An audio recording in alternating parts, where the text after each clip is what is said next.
Welcome back. హక్కుల కోసం ప్రశ్నిస్తే దాడులు, అరెస్టులు చేయడం కాంగ్రెస్ సర్కారుకు అలవాటైందని హరీష్ రావు ఆరోపించారు. కొత్తగా భూ కుంభకోణానికి పాల్పడుతున్నారని మండిపడ్డారు. రైతు రుణమాఫీ పూర్తిగా చేసినట్లు నిరూపిస్తే రాజీనామా చేస్తారని ఛాలెంజ్ చేశారు. రైతులకు బెడీలు, అరెస్టు తప్ప కాంగ్రెస్ సర్కార్ అన్నదాతలకు ఏం చేసిందని ప్రశ్నించారు. బడా కాంట్రాక్టర్లకు బిల్లులు చెల్లించే ప్రభుత్వానికి ఇచ్చిన హామీలు అమలు చేయడానికి డబ్బులు లేవా అని నిలదీశారు. విజిలెన్స్ వాళ్ళని కాలేజీలకు తోడి కాలేజీ యాజమాన్యాల మీద కేసులు పెట్టాడు.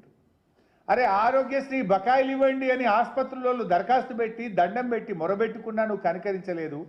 ఇక మేము బంద్ చేస్తాం ఆరోగ్యశ్రీ సేవలంటే ఆసుపత్రుల మీద పోలీసుల దాడులు, విజిలెన్స్ దాడులు, వైద్య ఆరోగ్య శాఖతో దాడులు చేపిస్తాడు.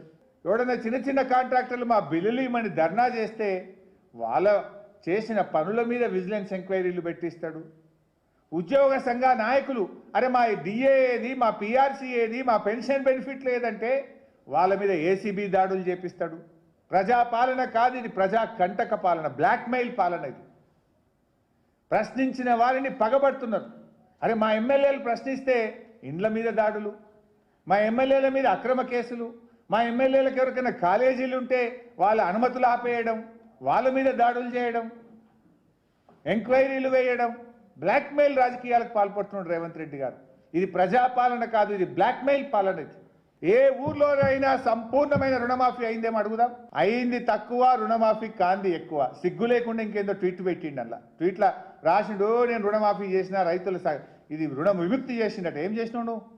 ఈ రాష్ట్రంలో ఏ ఊరుకు పోయినా రుణమాఫీ అయిన రైతుల సంఖ్య తక్కువ, రుణమాఫీ కాని రైతుల సంఖ్య ఎక్కువ. I'm challenging. వ్యవసాయ మంత్రి వస్తాడా, ఫైనాన్స్ మంత్రి వస్తాడా, ముఖ్యమంత్రి వస్తాడా? ఏ ఊరికి పోదామా చెప్పండి. బట్టి గారు నీ మధురకు పోదామా, తుమ్మల గారు నీ ఖమ్మంకు పోదామా, ముఖ్యమంత్రి గారు నీ కొడంగల్కి పోదామా? రుణమాఫీ అయిందంటే నేను రాజీనామా చేస్తా, మీరు చేయడానికి సిద్ధంగా ఉన్నారా? యూరియా దొరకకపోతే సూర్యాపేటలో ఒక రైతు నిలదీసిండు. వాడిని తీసుకుపోయి పోలీస్ స్టేషన్లో 3rd డిగ్రీ. యూరియా దొరకలేదని ఒక గిరిజన రైతు నిలదీస్తే, ప్రశ్నిస్తే పోలీస్ స్టేషన్లో పెట్టి 3rd డిగ్రీ ప్రయోగించినటువంటి రైతుల మీద ప్రయోగించిన ప్రభుత్వం రేవంత్ రెడ్డి. అరే లగచెర్ల రైతులకు బేడీలు వేసినావు, సూర్యాపేట రైతు మీద 3rd డిగ్రీ ప్రయోగించినావు. ఆనాడు కాంగ్రెస్ ప్రభుత్వం బకాయి పెట్టిపోయింది 3,000 కోట్లు. కాంగ్రెస్ పెట్టిన బకాయి 3,000 కోట్లు కూడా బీఆర్ఎస్ ప్రభుత్వం వచ్చినాక ఇచ్చింది. కాంగ్రెస్ ప్రభుత్వం నీలం తుఫాన్ రైతులకు ఇవ్వాల్సిన ఇన్పుట్ సబ్సిడీ 600 కోట్లు బకాయి పెట్టిపోతే అది కూడా బీఆర్ఎస్ ప్రభుత్వం ఇచ్చింది. కానీ నువ్వెందుకు ఇవ్వవు? నీ 2 ఏళ్లలో ఎస్సీ, ఎస్టీ, బీసీ పిల్లలకు ₹1 ఫీజు రియంబర్స్మెంట్ ఇచ్చినావని నేను సూటిగా అడుగుతా ఉన్నా. మేము 20,000 కోట్ల రూపాయలు 9.5 సంవత్సరాల్లో ఇచ్చాం. ఢిల్లీ ఎలక్షన్ రాగానే ఆ నెల 2,000 కోట్లు రిలీజ్ అవుతాయి. బీహార్ ఎలక్షన్ రాగానే బడా కాంట్రాక్టులకు 2,000 కోట్లు రిలీజ్ అవుతాయి. మహారాష్ట్ర ఎలక్షన్ నెక్స్ట్ మంత్ ఉందంటే ఈ నెల 2,000 కోట్లు రిలీజ్ అవుతాయి. హర్యానా ఎలక్షన్ నెక్స్ట్ మంత్ ఉందంటే ఈ నెల 2,000 కోట్లు బడా కాంట్రాక్టులకు రిలీజ్ అవుతాయి. రేవంత్ గారి ప్రభుత్వం 2 ఏళ్లలో 18,000 కోట్ల రూపాయలు బడా కాంట్రాక్టర్ల బిల్లులు రిలీజ్ చేసింది.